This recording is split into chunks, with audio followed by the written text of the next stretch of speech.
साल का दूसरा और आखिरी चंद्र ग्रहण इस बार 18 सितंबर बुधवार को सुबह 6:12 से लगने जा रहा है, जिसकी समाप्ति कुछ ही घंटे बाद यानी कि सुबह 10:17 पर होगी। चंद्र ग्रहण का सूतक काल 9 घंटे पहले प्रारंभ हो जाता है।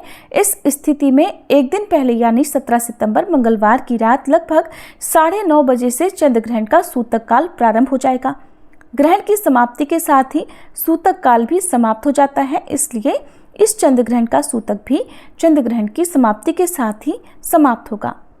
धार्मिक ग्रंथों में चंद्र ग्रहण के समय कुछ काम ऐसे होते हैं जो न करने की सलाह दी जाती है और चंद्र ग्रहण के समय कुछ काम ऐसे भी होते हैं जो अनिवार्य रूप से करने चाहिए। ग्रहण की समाप्ति के बाद भी कुछ काम ऐसे होते हैं जो इसलिए किए जाते हैं ताकि ग्रहण का कोई दुष्प्रभाव न पड़े। हिंदू धार्मिक मान्यताओं के अनुसार ग्रहण के समय घर से बाहर नहीं निकलना चाहिए, यहाँ तक कि मंदिरों के कपाट तक बंद कर दिए जाते हैं। इस समय भोजन आदि करना भी वर्जित होता है। अब ऐसे में कई लोगों के मन में ये सवाल आता है कि ग्रहण के समय क्या करना चाहिए। तो देखिए, खास तौर पर गर्भवती महिलाओं को ग्रहण के समय भले ही मंदिर के दरवाजे बंद कर दिए जाते हों, लेकिन इस समय भगवान का ध्यान घर में रहकर करने से आपको कोई नहीं रोक सकता। इसलिए आप जितना हो सके किसी विशेष मंत्र का जाप या अपने आराध्य देवी देवता का ध्यान इस समय कर सकते हैं। इस प्रकार प्रार्थना कर सकते हैं कि हे अंधकार रूप महाभीम, चंद्र सूर्य का मर्दन करने वाले राहु स्वर्ण तारा दान से मुझे शांति प्रदान करें।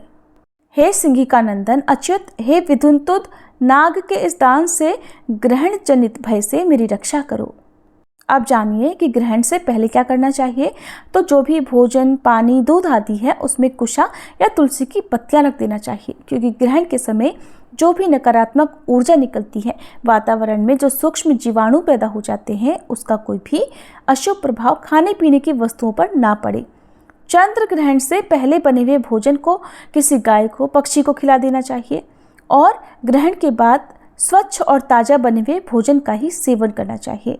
यदि आपने कुशा या तुलसी की पत्तियां रखी हुई हैं तो आप ग्रहण की समाप्ति के बाद उन्हें निकालकर उस बचे हुए भोजन, दूध या पानी का सेवन स्वयं भी कर सकते हैं। ग्रहण की समाप्ति के बाद स्नान आदि करके घर और मंदिर को पानी में गंगा जल डालकर धोना चाहिए और ब्राह्मणों को दान दक्षिणा देनी चाहिए, क्योंकि ग्रहण के बाद दान करना अत्यंत शुभ फलदायक माना जाता है। और ये सभी धार्मिक कर्मकांड उन्हीं क्षेत्रों में करने की सलाह दी जाती है जहां पर ग्रहण दिखाई दे रहा हो, यानी कि जिस जगह पर चंद्र ग्रहण दिखाई देगा उसी जगह पर ये सारे नियम पालन करने की आवश्यकता होगी। अगर बात करें इस चंद्र ग्रहण की तो देखिए, ये एक आंशिक चंद्र ग्रहण होगा। ग्रहण के समय पृथ्वी की छाया चंद्रमा पर पड़ती है और इस तरह छाया दो तरह की होती है। ये पृथ्वी की हल्की छाया होती है जिसे आंशिक छाया कहते हैं, और आंशिक छाया पड़ने पर चंद्रमा थोड़ा थोड़ा धुंधला दिखाई देता है, तब आंशिक चंद्र ग्रहण लगता है। और जब ये छाया गहरी होती है तो उस समय चंद्रमा का कुछ हिस्सा पूरी तरह ढक जाता है, पूरी तरह से अंधेरा हो जाता है, तब पूर्ण चंद्र ग्रहण लगता है। और ये एक अद्भुत खगोलीय घटना होती है जिसे वैज्ञानिक या तमाम तरह के लोग देखने के लिए बहुत उत्सुक रहते हैं। लेकिन ध्यान रखें कि ग्रहण चाहे सूर्य हो या चंद्र हो, उसे कभी भी डायरेक्ट आंखों से नहीं देखना चाहिए, यानी नंगी आंखों से नहीं देखना चाहिए। हमेशा टेलीस्कोप या दूरबीन की मदद लेनी चाहिए। हमारे देश भारत में इस ग्रहण का कोई भी असर नहीं पड़ने वाला है, क्योंकि जिस समय ये ग्रहण विदेशों में प्रारंभ होगा, वहां पर शुरू होगा, उस समय तक हमारे देश में चंद्रमा अस्त हो चुके होंगे, सुबह का समय हो चुका होगा। इसलिए ये ग्रहण हमारे देश के किसी भी हिस्से में दिखाई नहीं देगा, न ही इसका कोई सूतक मान्य होगा। इसलिए आप पूजा पाठ संबंधी सभी कार्य कर सकते हैं। यदि आज की वीडियो जानकारी अच्छी लगी हो तो वीडियो को लाइक जरूर कीजिएगा।